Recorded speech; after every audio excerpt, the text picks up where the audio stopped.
While hibachi-style Japanese cooking is usually done on a grill of open flame or coals, this style of cooking we're going to experience today is called teppanyaki. Our food adventure brings us to Oxford, Alabama today.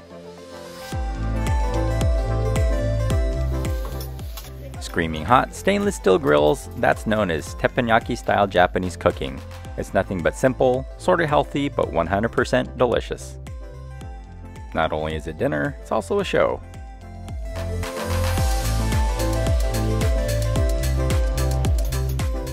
The menu is simple and straightforward. A little bit of rice, some veggies, and your choice of protein. Chicken, steak, and shrimp, or combination of all three are typical.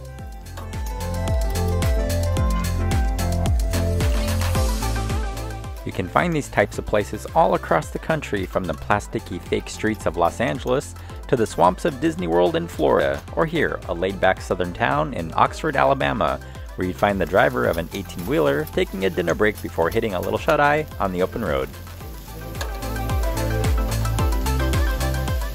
If you're new to my channel, welcome! Do me a favor and click the subscribe button down below. Take it one step further, give this video a nice like and thumbs up, and now, enjoy the food show.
Dinner and a show, start to finish, teppanyaki grilling is a lot of fun any way you put it. Hey, so I'm LJ with today's adventure stop. If you like today's video, get a nice like and thumbs up. If you're new to my channel, subscribe, and we'll see you on the next one. Bye everyone!